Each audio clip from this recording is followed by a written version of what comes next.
Digital 410 Productions proudly presents the What's the Scuttlebutt podcast with your hosts Dodd Abernathy, Jeff Copsetta, and Henry Sledge. Welcome, everybody, to another episode of the What's the Scuttlebutt podcast, your favorite World War II based podcast. It's been a long 4 days, but we're here, we're together, and apparently we got a lot to talk about. But before we get to this and that, let me introduce the fellas. Joining us, as always, from Texas, Mr. Jeff Copsetta. Jeff, sir, how are you? Great. How are you? And joining us always, as always, is Mr. Henry Sledge. Henry, how are you? Great. How are you guys? Doing well, all things considering. So just to give a real quick rundown, if you're interested about my trip to Kentucky, just go ahead and tune into the What's in Your Head podcast tomorrow, because I'm sure we'll do a good 30 minutes on it. I will say I left on Thursday about 4 hours after subtropical storm, and then Category 1 Nicole hit the East Coast, jacked it all up, and then flew across the center of the state and hung a hard right and went north, which means as my plane was flying through the area, we caught up with it and flew over it a little bit. And there's something interesting to be said about riding on a plane while reading a book about the 101st Airborne and how they were catching flack during the D-Day invasion while your plane's dropping up and down in real life. Like, wow, this is like being in a virtual reality. So I got to enjoy the experience of a turbulent flight while reading a book about turbulent flight. And I have to say, reading the book took my mind off of the real-life turbulent flight. And chances are, if I wasn't reading the book, I probably would have paid a lot more attention to it and got a little bit more concerned. But with that being said, all things are good until we landed and the plane fell about 4 feet out of the air and slammed on the back tires. And then we slowly had to wait while the police arrested a man for harassing a wife and a mother on the plane because, well, after all, when you fly on Frontier and you don't pay for the seats, your family gets split up. It was interesting. I was sitting next to a young man who was probably about 12, 13. His dad was on the other side, and I'm reading my book and got on my service boots because, well, they're brand new, and I'm going to a funeral, and I'm trying to keep my check-in down, so instead of bringing a bunch of different shoes, I just put on my boots and had my M1 jacket on because, well, it was 89 degrees here, but it got down to 32 in Kentucky. But as I'm reading my book, I look down at his phone, and he's watching Midway. I said, yeah, cool. And then halfway through the flight, his dad starts talking to him. He's like, well, I didn't get a chance to watch Kelly's Heroes this weekend. I said, apparently someone's in the World War II.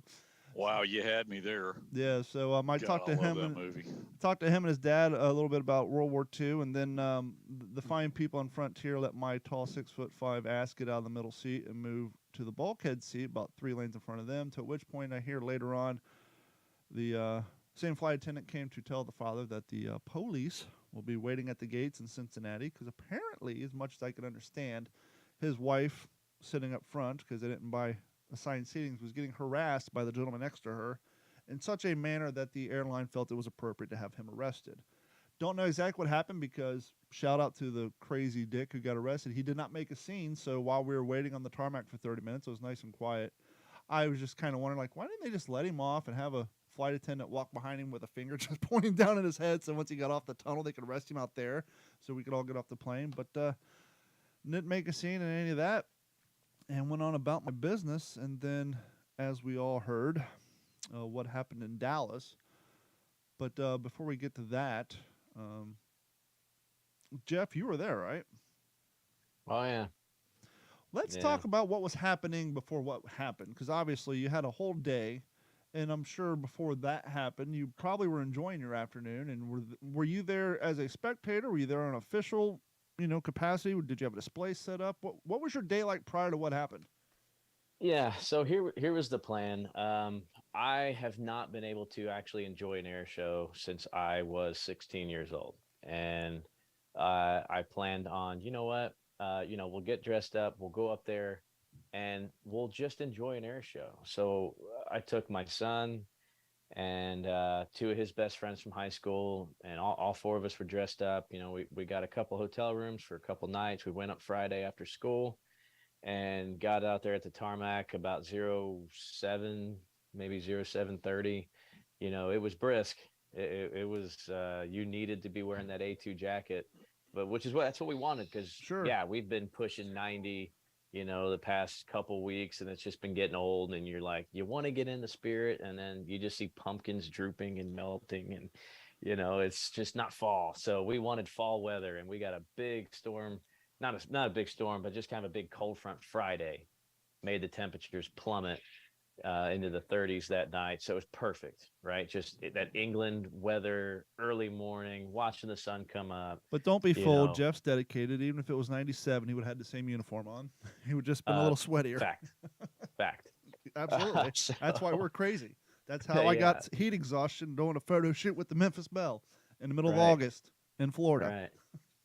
So yeah, it was just, I was really excited because Logan's best friend, his dad had surprised him with a ride, and he had no idea. He just said, "Hey, my dad's going to drive up with my little brother, and I got to meet him at the gate at like 8:50, and he's got a surprise for me."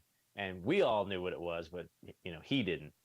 So he meets his dad, and he comes back with this little badge that says that he's going to ride in Texas Raiders that morning. Now, for some listeners who may not watch the news or may not be familiar with what Texas Raider was, what type of aircraft is it, or was it at that time? So yeah, that's the B-17 G model that was staged out of the Houston wing of the Commemorative Air Force, and it's a main staple for a lot of the air shows here in Texas, because it's right here. It's based in Texas, and it's in the name. The Commemorative Air Force is all over the country, right? But Texas Raiders was really one of the main aircraft, one of the main attractions. If you went to the Houston or wings over Dallas, it's come right here to burn it for our air shows, all over. And over the last 3 or 4 days, I've seen a plethora of photos from the Florida World War II community where that particular plane had been down here to a few of our reoccurring air shows, and so that particular plane made its rounds amongst the air shows and the living history community. I mean, as far as displays go, this thing was a well-traveled, a well-maintained bird.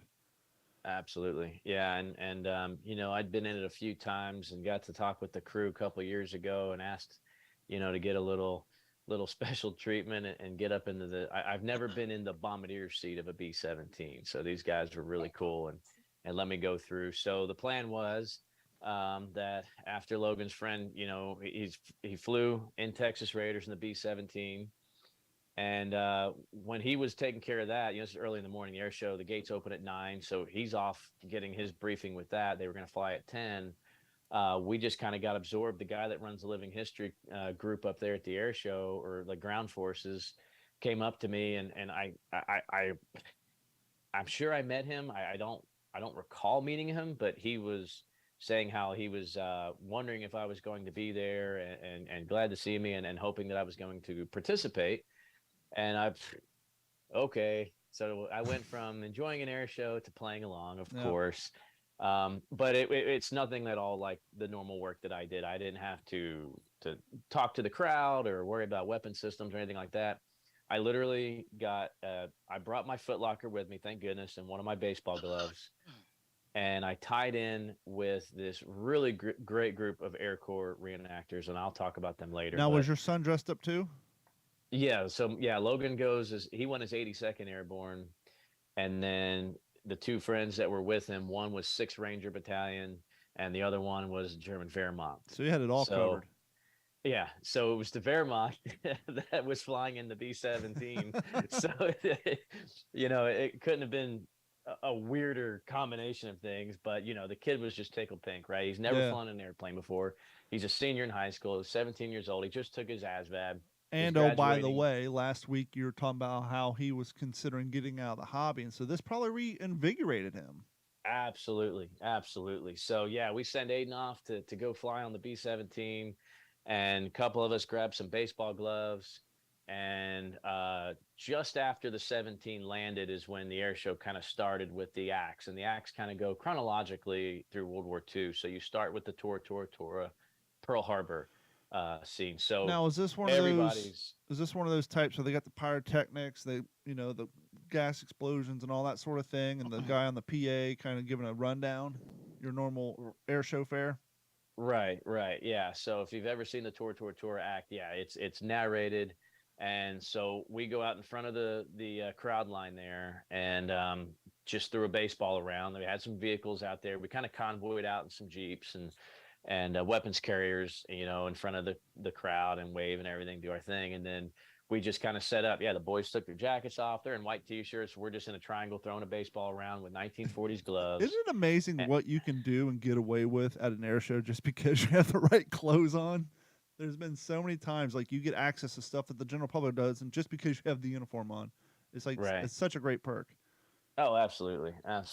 Yeah. So, and again, this is a whole lot easier than what I used to have to do at Wings Yep. Over Dallas. So yeah, okay, I can throw the baseball around with my son and his buddy. So that's what we did, and they had some ladies out there in their dresses and their sun hats, and they were having a picnic, watching these boys throw a baseball around, and yeah, and then you hear, the like you said, it's narrated, so people get a little bit of history, and then we look up, and there's 9 Tora birds in Wow. one formation of 4 and another formation of 5 aircraft.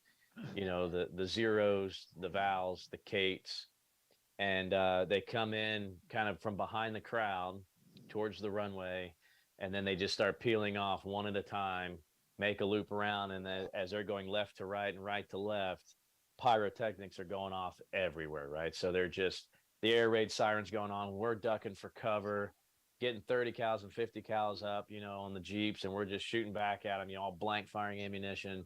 Guys are shooting with their Thompsons and 1911s, just trying to recreate the havoc Sure. that That's so was, damn fun. Pearl Harbor. And this is the first time that I'd seen, they actually have a replica P-35 that takes off. Usually it was a P-40, but I've never seen their P-35. It's not original. It's a replica, but the 35 takes off in the middle of all this nonsense, and man, he starts dogfighting these Zeros. It was just really just a great show of just unbelievable choreography. Now you have 10 fighters in the air, and then, oh wait, the B-17s that were due to land from the mainland that came in during the attack. Here comes the Texas Raiders B-17 right in the middle of Kates and Zeros strafing back and forth. Everything's blowing up. They're talking about that over the narration. The flight of B-17s is here. They don't have any guns. They can't fight back. They're low on fuel. They're getting hit, and all that. And the next time Texas Raiders makes a pass, one landing gear's up, one gear's down, number 3 engines trailing smoke. It's just, so now you've got 11 aircraft. Everywhere you look, there's just airplanes and smoke and explosions, and it's amazing. And every time I've been a part of that little baseball thing, it's so humbling, man. I mean, you feel the emotion. You feel the, we're reenacting. Yeah. Nobody's in any, real potential harm, but, at least for us on the ground, it's still very dangerous as pilots, of course, but, you kind of get what those, a little bit of a sense of, holy smokes, like we're just getting pummeled. I couldn't imagine, if we had 9 aircraft coming over attacking, I couldn't imagine 180 attacking in such a small area. The sound would have been, Deafening. multiplied thousands of times from what the pyrotechnics we were using. The debris that had to have been flying around, the fear, just you feel a little bit of that. You almost kind of get scared. And even my son was saying the same thing. He took a hit in the leg, and he's laying there, and somebody took a trouser belt off and giving him a tourniquet, trying to keep him warm, taking a jacket off, covering him up, and he's freaking out. We had a couple medics running for him. Somebody else goes to help him. He gets hit. Nothing's really choreographed. It's just in the moment, and what you could feel. And he kind of said the same thing. Like he was just like, it was like you were scared. Yeah. It's that powerful of a show. So tour finishes. The 9 aircraft come over, and they're all just in line, blowing their smoke oil. So there's just 9 white stripes going across the sky, and Texas Raiders flying with them, and one final, photo pass for the crowd. And then we went off to meet some World War II vets.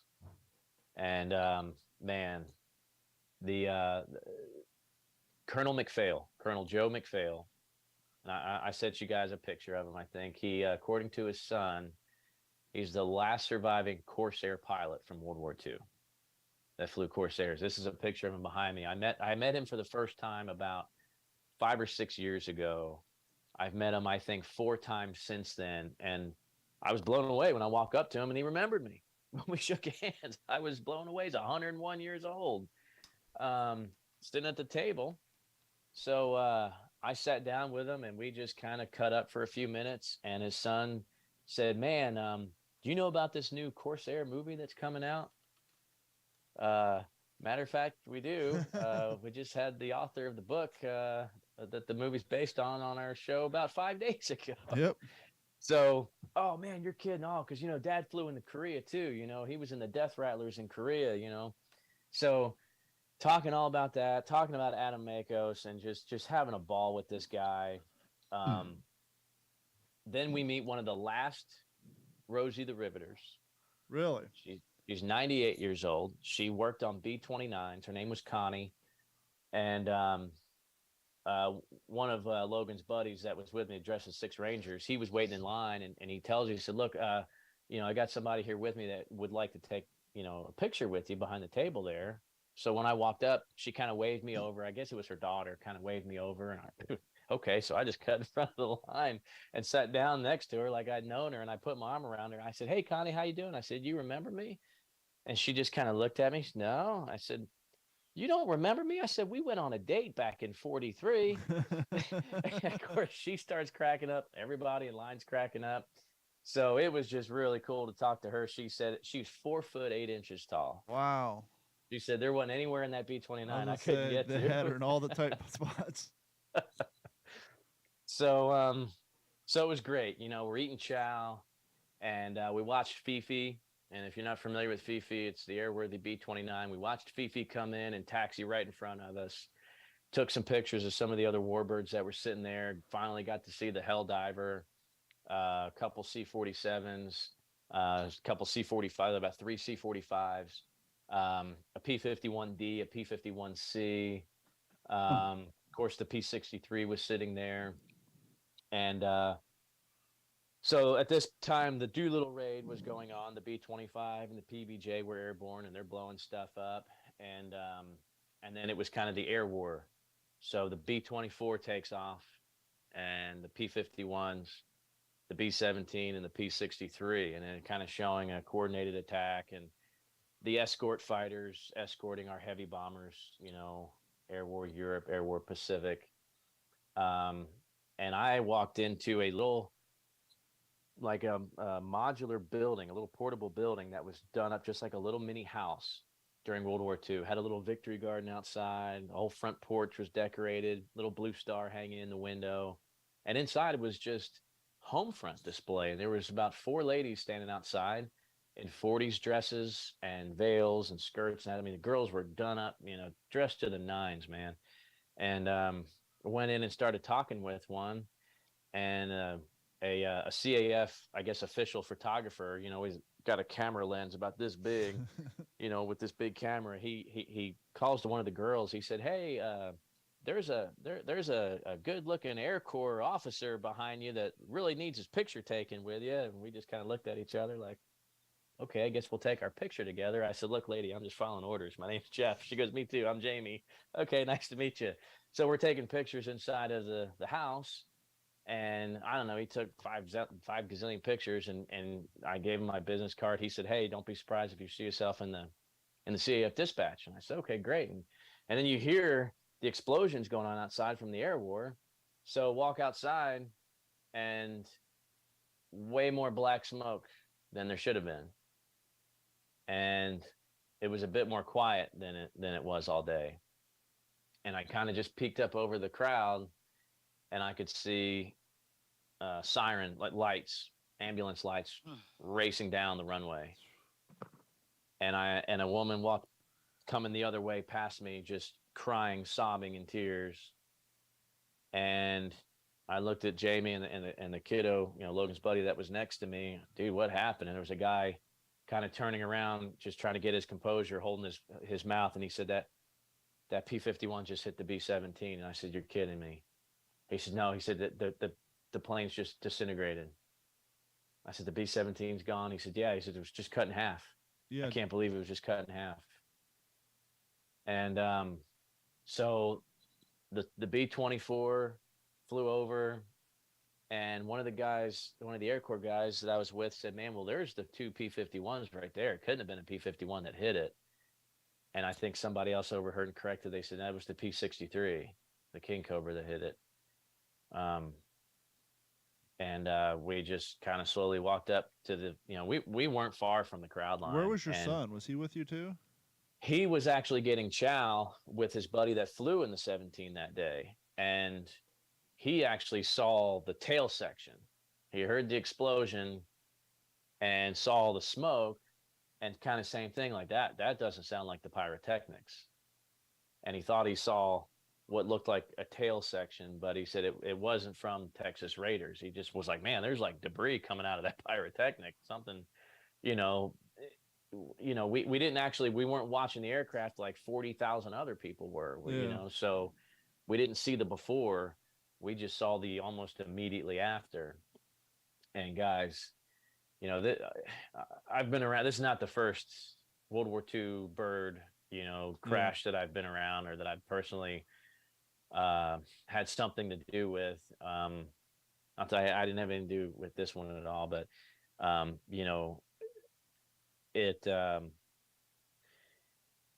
passion for B-17s, my passion for the guys and the girls that are in this hobby.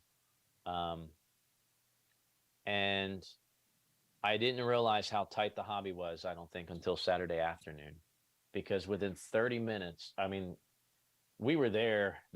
So the air show's canceled, right? Sure. There's a pre-recorded, just in case contingency public address that says an unplanned incident has occurred. Now, are they actively trying to funnel people off the property? Yes. Okay. Yes, it was everybody leave. Dallas police is asking everybody to please leave the air show immediately, remain calm. It's been an unplanned incident. Please leave through the north gate, because there was pieces of everything all over the road that we came in on, and I think one other highway. Yeah, I heard the news report saying it was on the highway. So for 40 to 50,000 people to get in their cars and all go out one gravel road, and half of them in shock because they watched it. Right. It was just unbelievable. And people are they're on their knees crying. Grown men are crying. People that just love the hobby, feeling for the families. I've never been around so many people and hear so much silence. Then the theme actually for Pacific, just the just that music, just started playing on a loop over the loudspeakers. And but again, I never realized how close we are as a community in living history in the World War II community, because literally within 30 minutes, the first phone call I got was from, if you follow them on Instagram, Pacific War Relics in Hawaii called me. Naturally, History Chick, Oregon. My buddy Yoshiro in Hiroshima, Japan. Folks from New Jersey, other guys from all over Texas, a reenactor buddy of mine stationed in Germany, within a matter of hours, because a lot of people knew I was going to be there. I told some people that Logan's buddy was flying in that airplane as a surprise. I just had no idea there was that many people that were going to reach out, checking on me, checking on Logan and his buddies, just checking on our overall well-being, knowing that we are so passionate about this. And it brings it home, guys. And I told my boys this that were with me. I said, guys, this is an amazing air show. We met the last surviving Corsair pilot. We talked to one of the last Roger the Riveters. We got to do stuff that people usually don't get to do. To play baseball in the Pearl Harbor thing, right? I mean, that was amazing. Those guys went out doing exactly what they loved. Probably could not have imagined a better way to go, if there is a good way. And they did this because of all those 18 and 19 and 22-year-old boys that got blown out of the skies every day. Those accidents that happened, those B-17 midair collisions in the heavy England fog. those crashes on takeoff, crashes on landing, guys that just never came back. Nobody knows what happened. Or the B-17 that's in a flat spin and you see one shoot. All of those things. That's why those guys were doing it. And there's an inherent risk. And it's important for us to think about that and to commemorate what they did. And honestly, to feel more humble in the opportunity that we have here in America, to see what we saw that day, to see at 7:30 in the morning, watching them just rotate those props to get oil up in the cylinders before they cranked it up. I mean, we were watching everything they were doing on Texas Raiders that day. We were right there, right where it was sitting, right in the little hard stand there. It was a tragic event, but it still could not have been a better air show other than the loss of life, because I feel for those people. I feel for their families.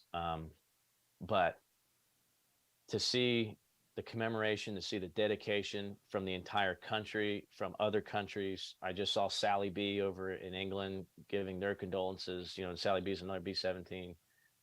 It really hones us in on how important it is what we're doing. We're not just putting on a uniform. We're keeping these memories alive of all those guys. Seeing that pile of black rubble and pall of black smoke really made me think about how many times that was seen on a battlefield in England so many years ago. I think it's kind of a blessing. I'm just happy you, especially your boys. I'm just happy that they were preoccupied doing other things and didn't actually see the collision in real life. Yeah. So when you said he was getting chow and you guys were doing a photo shoot, I'm kind of, it makes me feel a little better that they didn't actually witness it. Oh yeah, I feel for all the 3 and 4 year old kids whose dads were kind of trying to cover their eyes, because it's impactful. Everybody's going to remember that, And they were flying so low. When I watched that video, it's like the crew in that 17 probably had no idea what happened, because they were so low. Yeah. And I have no comment on anything official about the accident. We'll talk about it probably 2 years from now. I just have my feeling. It's almost, to me, in my personal opinion, nothing official about it, that the P-63 was having an issue. That's exactly what I thought. Once again, like Jeff said, we're just based off of what we saw, the same thing everybody else saw in the video. It's like his aileron or something just got froze up, and he just he could not move. He could not turn the damn thing. It's almost like the B-17 got in its way. And to really, if that's the case, this day could have been, not that it wasn't bad, but could have been a whole lot worse, because I don't know which video you watched or what angle, but for the crowd, Texas Raiders was moving from left to right. The P-63 kind of came in from the 7 o'clock position to the 17. The P-63 was literally heading towards the crowd. Wow. So if that 63 was making a beeline for planet Earth, the 17 cut it off and prevented a huge loss. I can't say that for a fact. It could have gone over anybody. It could have had nothing wrong with it. I don't know. I really don't know. I'm curious if the 63 pilot maybe had time to had radio, some kind of a physical condition all of a sudden, some emergency.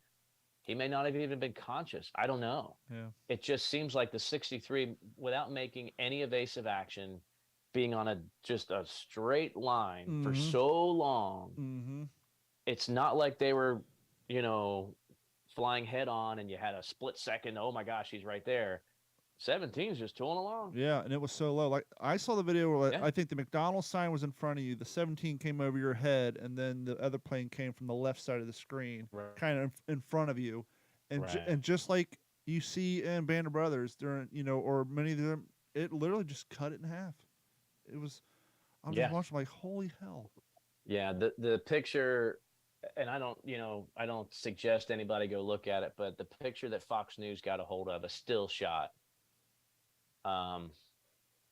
you can make out the nose of the 63, the tail section of the 63, and what you see of Texas Raiders coming apart looks like, if you remember the scene from Memphis Belle when not the tail gunner, but the co-pilot at the tail gun position takes out the 109, and it takes out Mother and Country. Yep, that's exactly what it looked like.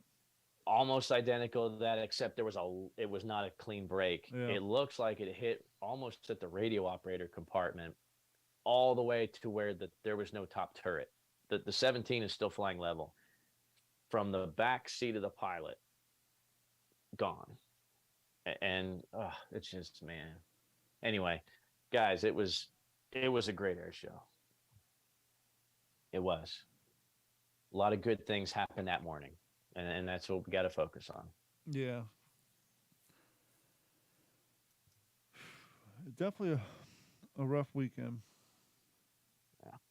And shout out to Sarah. She did a tremendous job posting the pictures of the pilots and the crew and all those involved as the news came out. She did a nice kind of still frame memorial for each individual as they released a name on her Instagram page. And no editorialization, just here's the photo, here's a nice background, the name, their rank,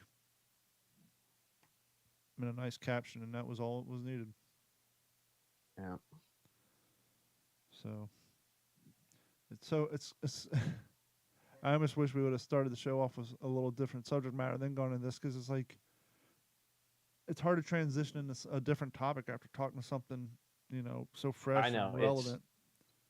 I know, I get it, and it's just again, I think it rings how important it is that what we do. It costs lives to do it, and they're not the first. Yeah. They are certainly not the first. They were all very well experienced pilots and air crewmen.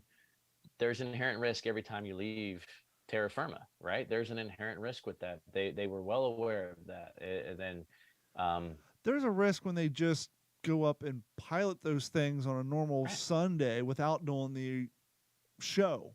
I mean, and that's exactly. Right. I mean, this is a choreographed show. I'm sure there was hours with the little planes on the sticks doing the whole thing and then working their way up. I mean, and so, yes, they definitely knew there was an inherent risk.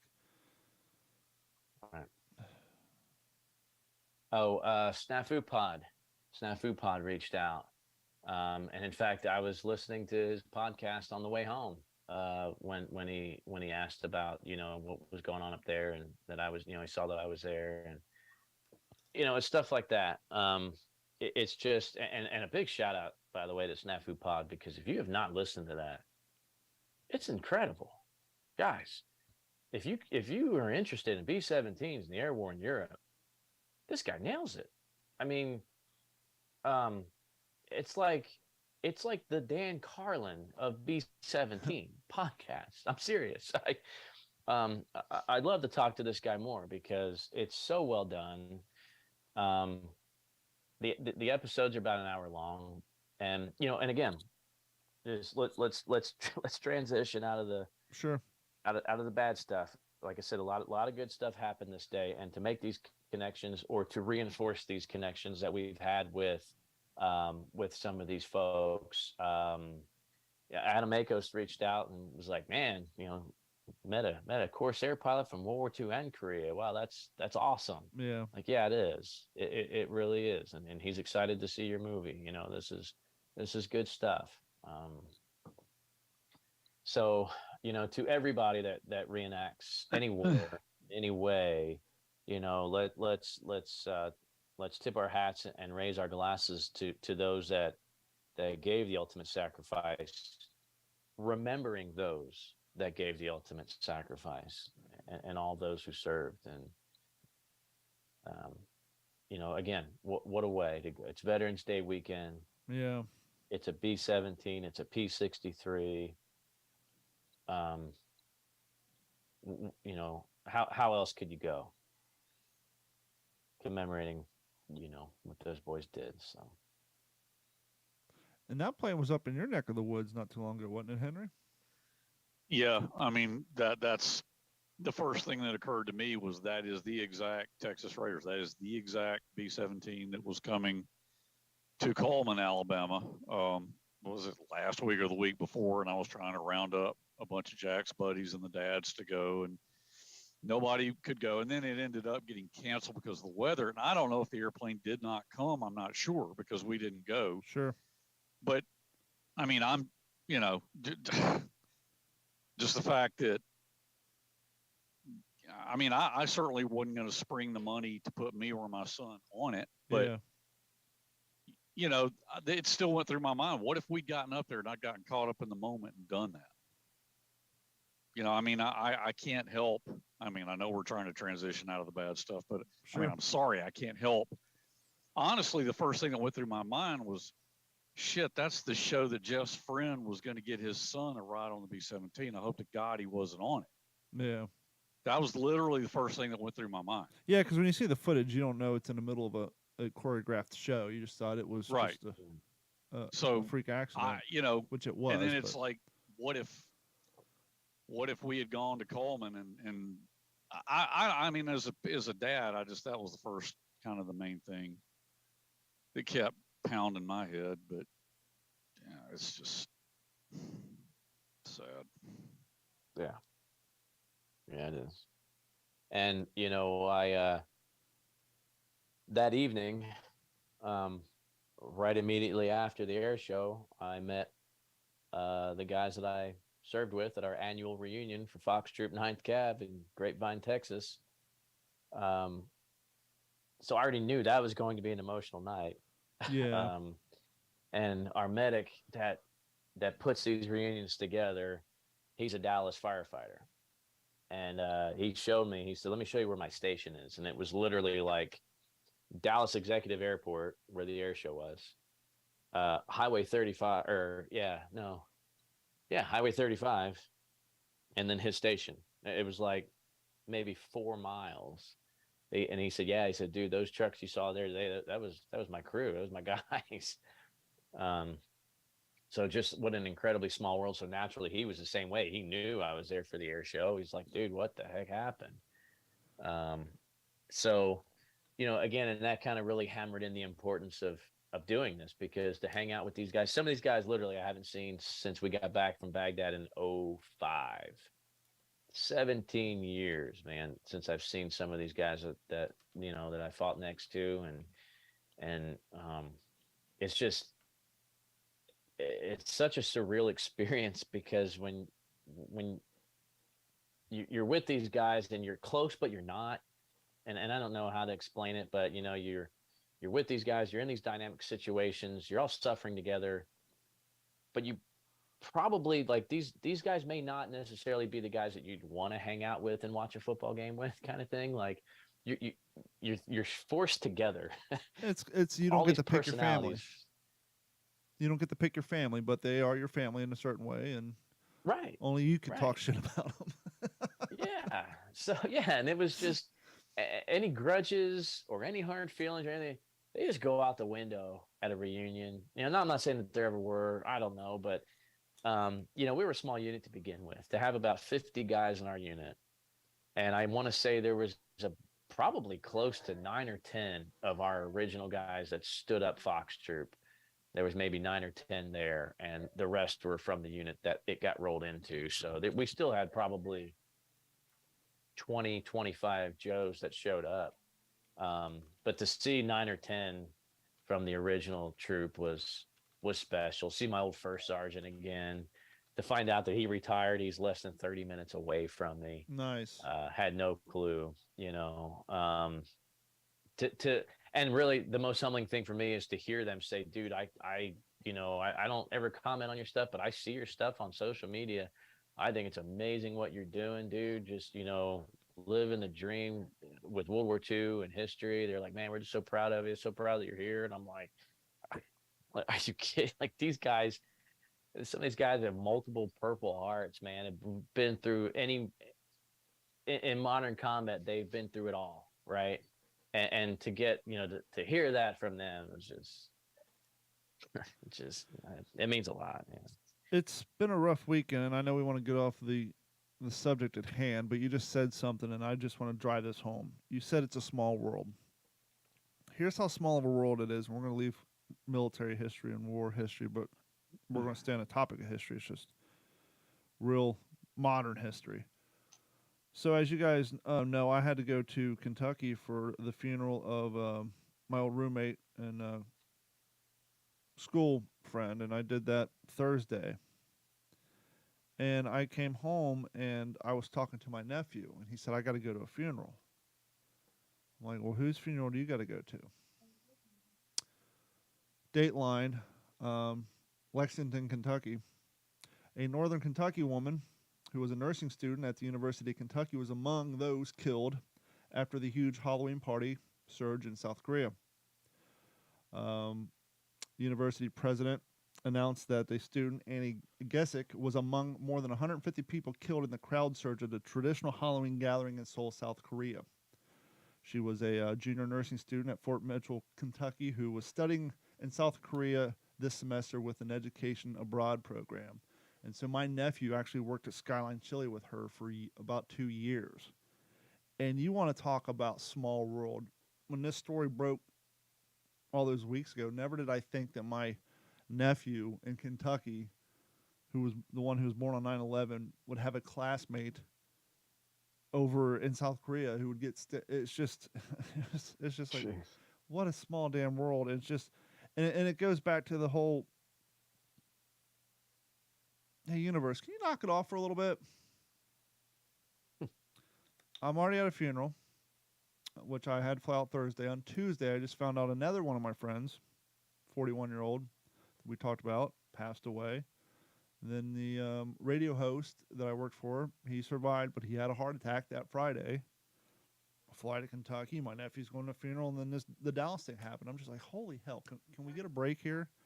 But yeah, so I wasn't going to talk about it, but you mentioned small world, and that's the first thing I thought. I'm like, holy hell, this girl's on the other side of the planet at this freak accident, and my nephew's going to. It's just, you just never know. It's definitely a small world.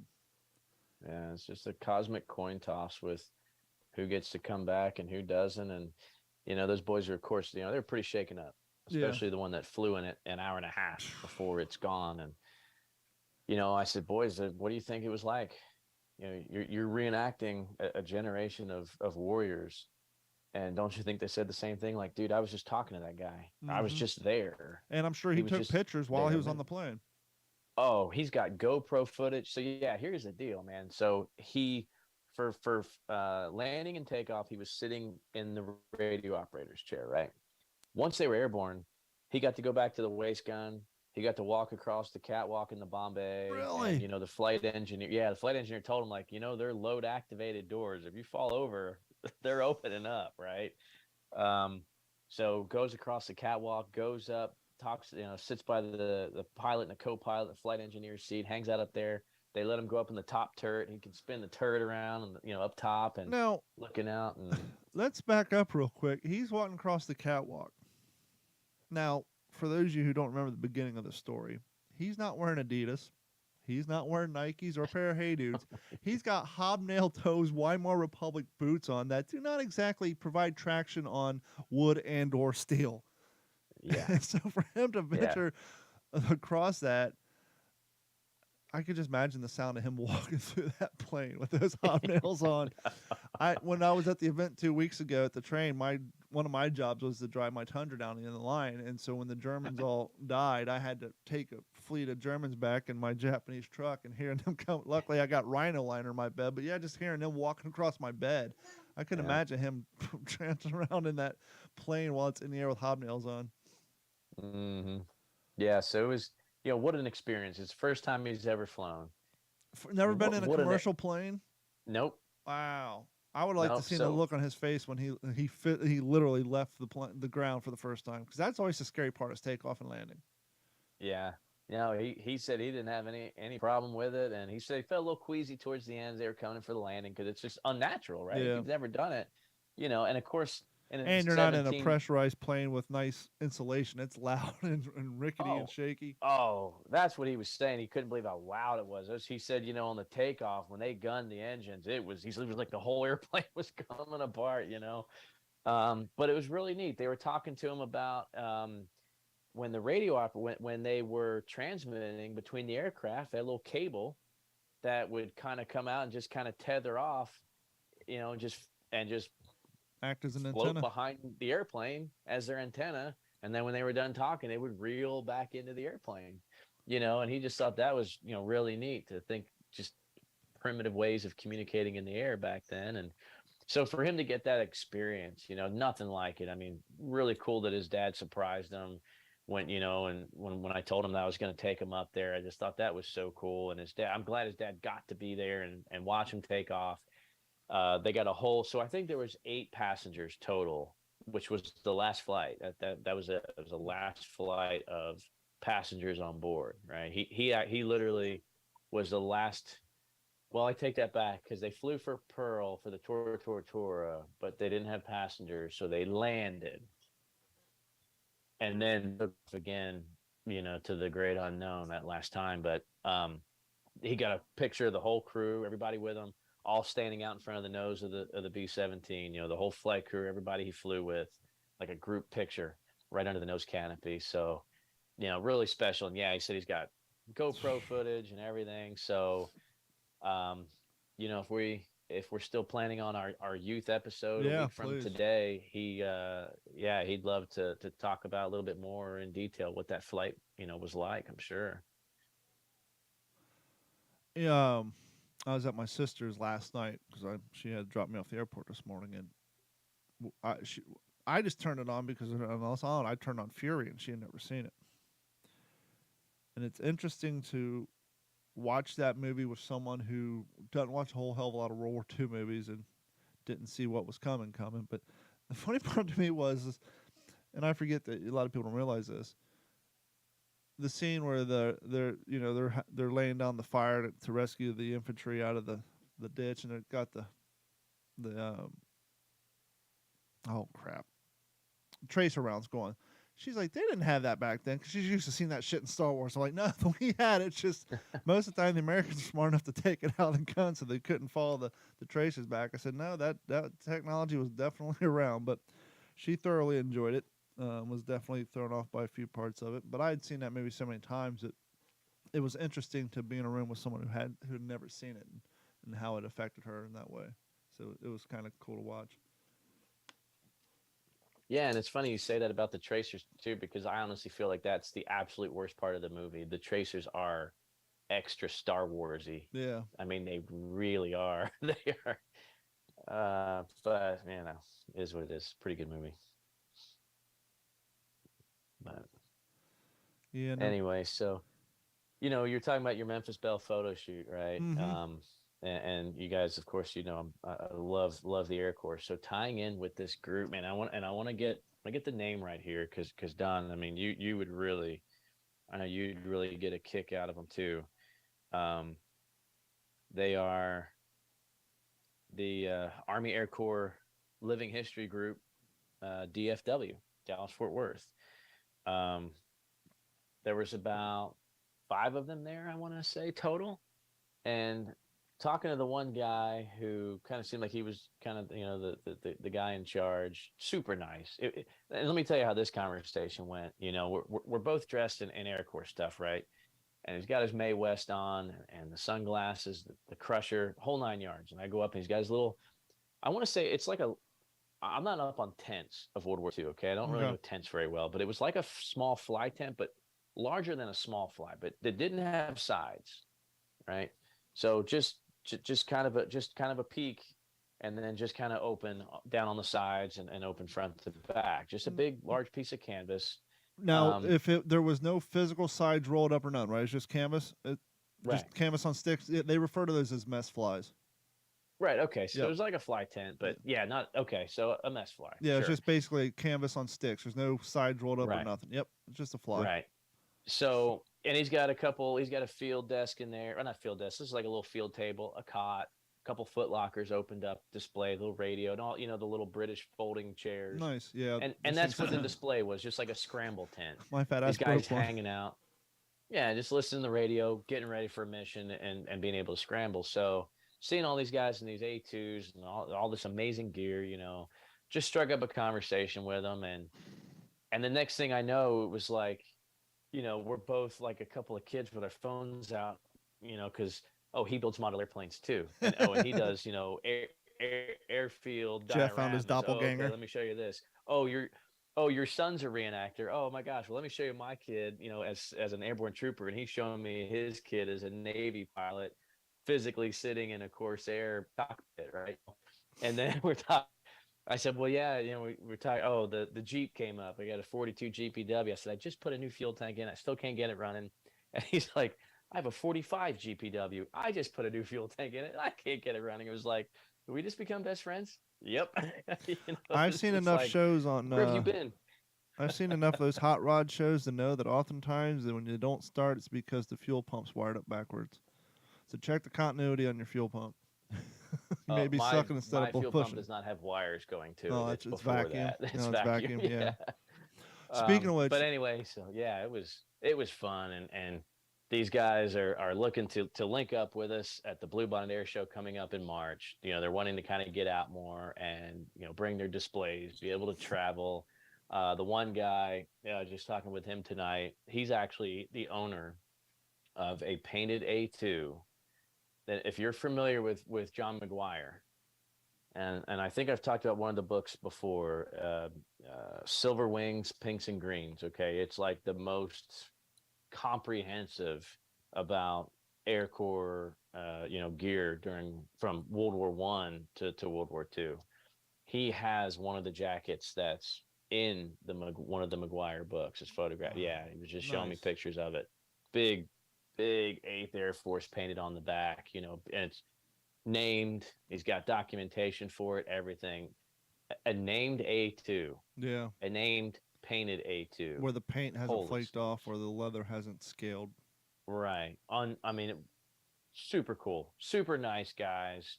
So just made friends real quick. They let me hang out, pull up my Foot Locker, kick my shoes off. We shared some coffee and lunch together, and what a great way, and what a great bunch of guys to spend the first half of that air show with. I got a little interesting way to break in my boots because, as I said earlier, my boots are relatively new. I've worn them to one event, but it's weird to think that 48 hours ago I was standing in my cousin's backyard in Indiana fishing in a lake when it was 31 degrees outside with snow on the ground, and then today I'm back here fishing when it's 87. But all I had on was I had those boots on, walking around in snow, and I was like, wow, they actually kind of kept my feet pretty damn warm. I was half expecting them just to get real cold, but I just had on a hooded sweatshirt and my M41 over top of it, and I stayed pretty warm with the exception of my hands. My cousin kicked my ass. He caught 6 bass, only caught 1, but it was just kind of, being in Florida for all these years, it's just kind of nice to walk around in snow again. It's probably been 16, 17 years since I've had my feet in snow and had to scrape off a car window. So I'm sure I'll have a nice, I already got sniffles coming on. I think that's probably the recirculated air from the airplane, but it's just been a weird last four days or so. Yeah. So it's about that time of the show. What you reading, Henry? I am still making my way through James Holland's Normandy 44 book. I'm probably 370 pages in. It's haven't, with everything going on, I have not had as much time to read as I would like, but I'm really enjoying it. It's a really good book. How about you, Jeff? Yeah, I just finished this up. Actually, I finished it Friday night when I was in Dallas in the hotel room. It's just called Fighting Squadron. This is it's a first edition. It came out in 1946 from a Navy pilot, Bob Winston. I want to make sure I said that right. Yeah, Commander Bob Winston. He was this is kind of the second book that he put out. So in this one, he starts out in Wildcats, goes to Hellcats. He's got like a winged meat cleaver as their squadron insignia. Cool. They were part of Task Force 58. But just such it's a quick read book. There's some pictures in here, but it's a pretty thin book. Again, this is from 46. It's a first edition book, and so interesting to me. This guy actually joined, I want to say, in like 1935. So really flew some of those, really kind of crucial pre-war aircraft that the Navy had, where the Wildcat was like the cat's meow, right? And so it's about him kind of he's kind of at the end of his kind of the old guy. I want to say it here he's like in his late 20s. So he's kind of the geezer, but the war has come on, and he's really wanting to get back. He wants to get a fighting command, so he goes back in. He kind of leaves his desk job and he tries out to get back in the pilot seat again. So he's stateside, and he's flying these Wildcats, and gets hung up in a collision in the air, with another Wildcat. They were on a diving, like a high side strafing run, and a Wildcat behind him just overruns him, just loses it in this high speed dive, and kind of comes in and clips the back of his canopy right over his head. Just think about this: another Wildcat being that close to your head, Yeah. right? Hits the canopy, skids down, across the front of the cowling, knocks out his propeller, right? The other Wildcat just wildly plummets to earth. Pilot's dead. He's all banged up, dead sticks it, lands.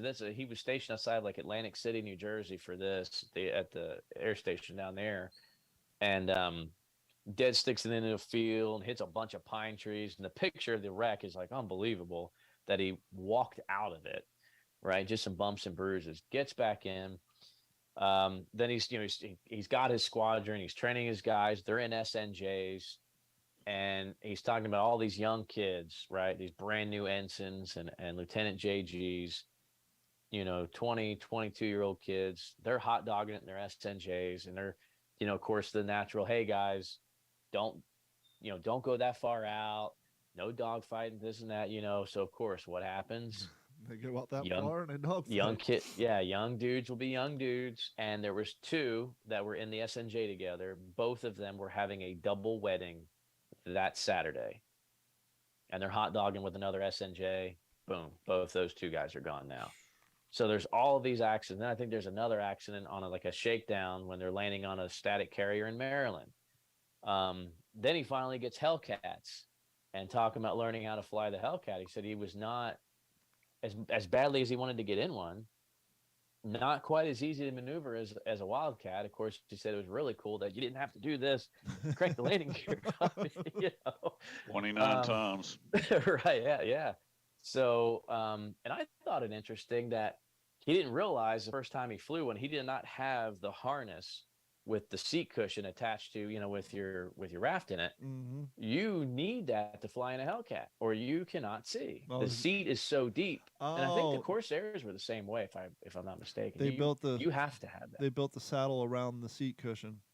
Right. Otherwise, it's like the old lady in the old Buick with the head below the steering wheel. Exactly. So that's the first time he flew a Hellcat. That's how it was. He didn't have the cushion, so he couldn't see. And he thought it really felt sluggish at first because he's used to that Wildcat. And so anyway, so then of course they deploy to the Pacific, and they do not actually see combat during the turkey shoot. He was on a CVL, so he wasn't on a main escort, or he wasn't on a main carrier. So they kind of did the combat air patrols and strafed a bunch of islands. Some islands, guys, island names I've never heard of, that we hit, probably little army operations. Yeah. It was part of some outer cordon of a main invasion in the Marianas or the Marshalls, something like that. Of course, he talks about Truk, of course, and Tinian and Saipan, and whatever, however you say the Wotje Island. Wachi, yeah, Malialap, and all the other, Henry. That's the worst Henry part knows. about being in the Pacific Theater is trying to say the names of all the Japanese hierarchy and then the islands. And a lot of the names have changed through the years. Yeah, sure, yeah. So great book. That's I just finished it up Friday. I really enjoyed it. I recommend if you could even possibly get a hold of it. But. So I'm on the last chapter of Brothers in Arms, Best of Friends, the Wild Bill Garnier and Babe Heffron story. We often talk about a lot of the artistic licensing, if you will, that they did in HBO's Pacific.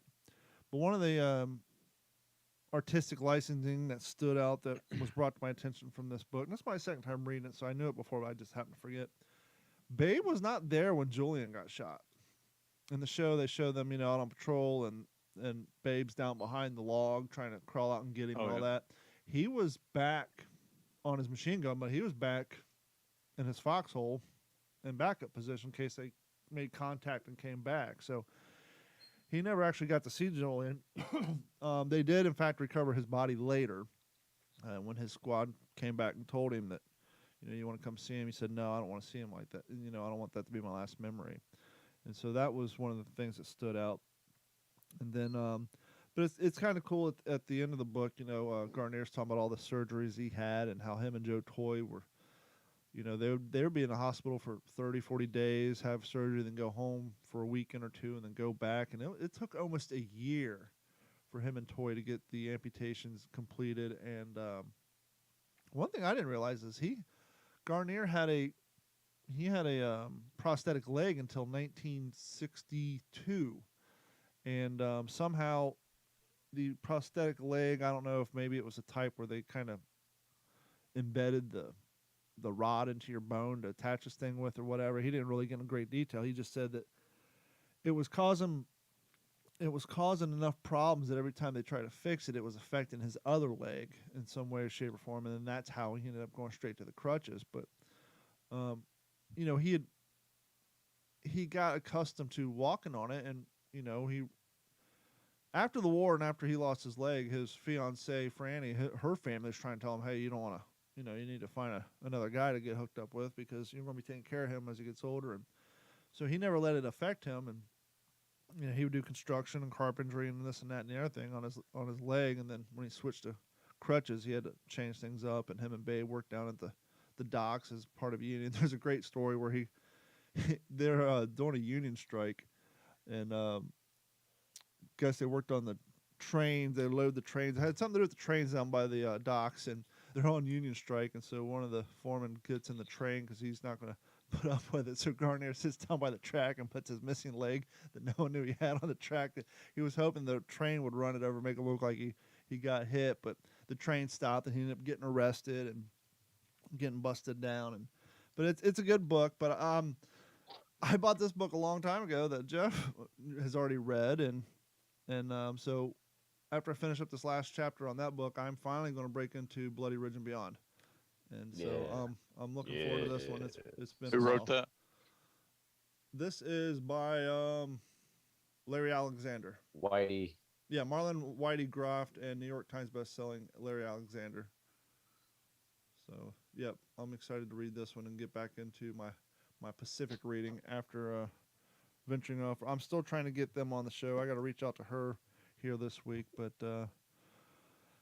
so that's what I'm looking into getting read up on. I saw my dad today. He picked me up at the airport. He's still, interestingly enough, turns out we both have the same insurance company. So he, as you all know, he got 4 feet of water, and he's like, I just wish the insurance company would just deny my claim because then FEMA would give me a trailer. But so, oh, by the way, when you fly into Fort Myers, and I had forgot because I haven't flown in years because my family lives 17 hours away, so I usually drive.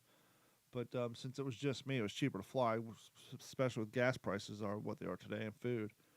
But when you fly back into Southwest Florida, you actually, part of the landing path is over Fort Myers Beach. And so I got to see it from above. And for those who don't know, that was Fort Myers Beach and Sanibel were ground zero for Hurricane Ian. And that's where everything got decimated. And there's not almost, with the exception of the blue tarps on the roofs of what houses are still standing, as far as vegetation goes, it's very reminiscent to like what you hear about Peleliu or Tarawa. There's not a damn tree left on the island. It's just all sand and broken down. Like all the vegetation's just about gone. It's insane. I have a video clip of it. I'll probably put it on my YouTube channel later. But so it was weird. It's kind of nice getting out of town because even though it's been over 30 days, you drive down the street and there's, the trash pickup hasn't taken care of the large debris. You still see roofs torn off and everybody's personal effects out in the yard. So with the exception of having power and internet, when you drive through these neighborhoods, it's like it just happened 2 days ago. So I was really looking forward to getting out of town and getting a change of scenery, literally. And then, like, boom, flying back in before I even got touchdown, flew right over Fort Myers Beach. And so, oh, yeah, we're back at it. And but no, it was a nice little getaway. And just want to say thanks to all the listeners for your all's continued support. And please head over to WTSPWorldWar2.com. Click on that Patreon link, sign up, and subscribe. You guys will help get the show, keep us doing what we're doing. And I want to thank Jeff and Henry, as always, and each and every one of you. And we will be back. Well, we can do this on the air. Is next weekend Thanksgiving, or is it the following weekend? Well, see, this is what happens when you got three old dudes, and none of our wives keep track of this crap we don't. So it's a week from this Thursday. Yeah. Yeah, the 24th. Yeah. So we okay. So we'll have a show on. No, yeah. So Monday's the 21st. So we'll be back next week, but we may be gone the 28th because it's going to be maybe a extended Halloween, Thanksgiving weekend. So yes, we should be back next week, and don't be surprised if we're not here on the 28th because of holidays and such. But I want to thank everybody, and we will talk to you all next week. This has been a Digital 410 production.